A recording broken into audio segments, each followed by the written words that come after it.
हाँ, लेकिन ये माधव किधर गया दादा? लगता है कि वो अकेले ही दूसरी तरफ चला गया। हाँ, वो अकेले ही जाएगा। हमारे साथ जाएगा तो हिस्से में कम मछलियाँ मिलेगी ना उसे, इसीलिए अकेले चला गया। बड़ा आया। अरे सुनिए, मुझे तो लग रहा है कि जोरदार तूफान आने वाला है। अगर अभी बारिश और तूफान शुरू हो गया तो क्या करेंगे? अरे क्या करेंगे गिन्नी, आसमान तो बादलों से भरा है। अरे अगर बारिश हो ही गई तो हमारे बस में कुछ नहीं होगा। क्या हम महाराज के दरबार तक पहुंच पाएंगे? अरे नकारात्मक बातें मत करो लीला। अच्छा ये बताओ, बेटी कहाँ है? उसे अकेले छोड़कर यहाँ आई हो? वो थोड़ी देर के लिए सो गई है, लेकिन अरे ये अचानक इतनी तेज हवा क्यों चलने लगी? ये तूफान आ गया क्या? आसमान का हाल देखकर मैंने आपको पहले ही कहा था मत निकलिए। मेरी बात कभी नहीं सुनते। अब क्या होगा? अरे डरो मत, कुछ नहीं होगा। अरे बस थोड़ा इंतजार करो, सब कुछ ठीक हो जाएगा, है ना? डरो मत। नहीं, सब ठीक नहीं होगा।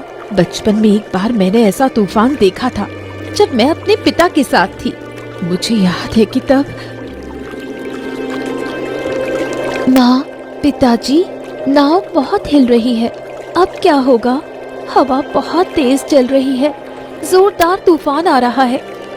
अरे वो क्यों बाहर आई? जल्दी उसे अंदर ले जाओ। तूफान बहुत तेज है। जाओ, जल्दी करो। चलो बेटी, अंदर चलो। यहाँ खड़ा होना ठीक नहीं है, जल्दी चलो।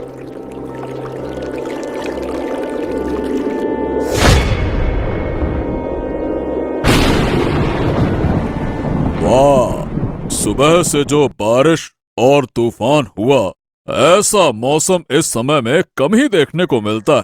क्यों महारानी? मुझे नहीं पता क्यों, सुबह से मेरा मन परेशान हो रहा है।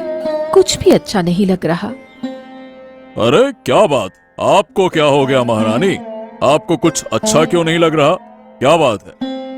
मैं भी समझ नहीं पा रही। दोपहर में थोड़ी देर के लिए सोई थी और मैंने एक भयानक सपना देखा। अरे भयानक सपना? क्या सपना देखा तुमने? मैंने देखा कि हमारा कोई करीबी हमारे पास आ रहा है, लेकिन अचानक बीच नदी में तूफान में फंस गए और उनकी नाव बह गई। ओह ऐसा क्या? क्या है कि अचानक मौसम बदलने से हमें अपनों की चिंता होने लगती है, तो हो सकता है कि इसी चक्कर में ऐसे सपने आ रहे हो, है ना?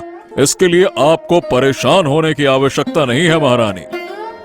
मैं खुद को समझाने की कोशिश कर रही हूँ, लेकिन कुछ ठीक नहीं लग रहा। ऐसा लग रहा है जैसे कोई मुझे बार बार मदद के लिए पुकार रहा हो।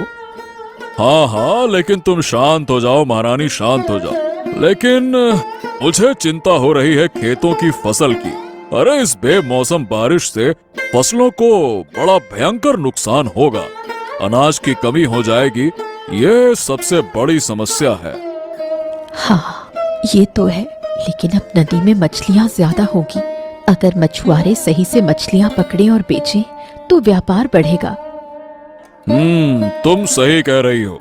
मुझे मछुआरों से इस बारे में खबर लेनी होगी। हाँ, कल बारिश हुई है तो जरूर नदी में बहुत सारी मछलियाँ होंगी। हाँ, पानी भी बढ़ गया होगा। उम्मीद है कि बीच नदी तक जाने की जरूरत ही नहीं पड़ेगी, किनारे पर ही मछलियाँ मिल जाएंगी। हाँ, मछलियाँ पकड़ेंगे, मजे करेंगे, बारिश के मजे ही मजे। भाई लोग शायद दूसरी तरफ मछलियाँ पकड़ने गए होंगे। चलो, आप जितनी हो सके उतनी मछलियाँ पकड़कर जल्दी से घर लौटता हूँ। अरे वहाँ कौन पड़ा है? ओहो, लगता है नाव डूब गई है। जल्दी से जाकर देखता हूँ। अरे ये आदमी तो जिंदा है। चलो, उठाने की कोशिश करता हूँ। लगता है होश में आ रहा है। अरे भाई साहब, आप कहाँ जा रहे थे? क्या हुआ है आपके साथ? भाई साहब। महाराज, मुझे महाराज के पास जाना है। अच्छा, आप महाराज के महल में जाना चाहते हैं? चलिए, मैं आपको वहाँ छोड़ देता हूँ। चलिए। मैं अरे अरे अरे अरे ये तो फिर से बेहोश हो गया। ओफो, मुझे महाराज के महल में तुरंत जाकर खबर देनी होगी। अकेले इन्हें ले जाना मुश्किल है, अभी जाता हूं।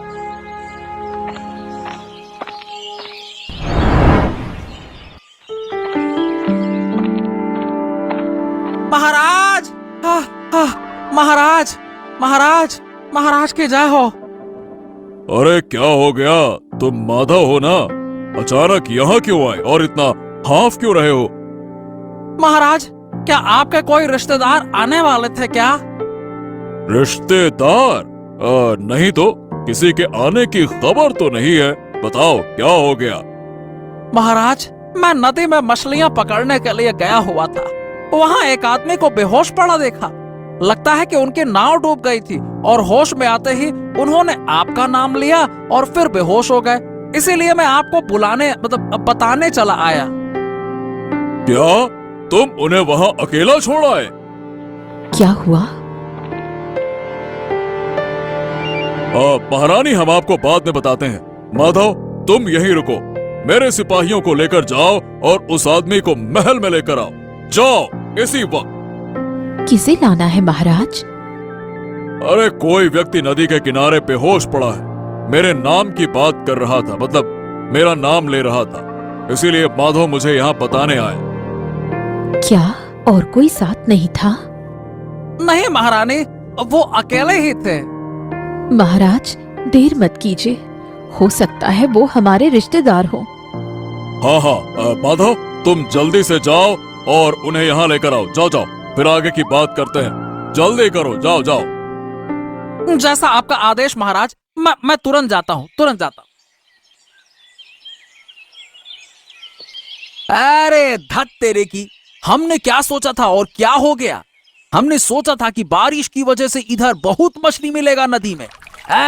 ससुरा, यहाँ तो कुछ भी नहीं दिख रहा। हाँ, लेकिन ये माधव किधर गया दादा? लगता है कि वो अकेले ही दूसरी तरफ चला गया। हाँ, वो अकेले ही जाएगा। हमारे साथ जाएगा तो हिस्से में कम मछलियां मिलेगी ना उसे, इसीलिए अकेले चला गया। बड़ा आया। यही तो दादा, अगर वो ढेर सारी मछलियां पकड़कर बाजार में बेच दे और सारा पैसा खुद रख जाए तो बताओ तो क्या होगा? अरे तो क्या होगा? उससे पैसे का हिस्सा लेंगे हम लोग। अकेले थोड़ी ना खाने देंगे। बड़ा आया, अकेले खाएगा क्या? जो होगा फिर बाद में देखा जाएगा। पैसे का हिस्सा तो देना पड़ेगा। पूरी दादा, वहाँ देखो, वहाँ नदी के किनारे दो लोग बेहोश पड़ा है। लगता है कि वो दोनों महिलाएं हैं। अरे देखो तो दादा। ये साला, हाँ। अरे चलो चलो चलो चलो, देखे तो सही मामला क्या है। पता करे बेहोश है कि या फिर। ये दादा, हम लोग इधर तो आ गया, लेकिन इधर जंगल में कहीं बाघ वाघ का खतरा तो नहीं है ना? अरे तुमसे डरने के लिए किसने कहा रे? चुपचाप होकर मुझे इसका हाल देखने दो। रुक जाओ।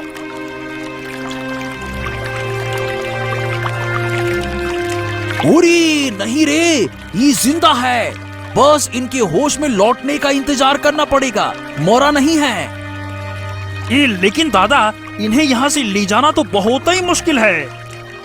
तो और क्या करेंगे? यहीं पे बैठ के इंतजार करते हैं, होश में लाने की कोशिश करते हैं, फिर देखते हैं क्या होता। इतनी देर तक यहाँ बैठे रहेंगे? अरे घर जाते तो कुछ काम वाम हो जाता। अरे बुद्धू कहीं का, इन दोनों औरतों को छोड़कर चले जाएं क्या? तू इतना बोलता क्यों है? चुपचाप इंतजार कर। ला, मैं थोड़ा पानी छिड़क कर देखता है। रुक जा, ला। हाँ ठीक है दादा, तुम देखो, मैं यहीं बैठता है चुपचाप।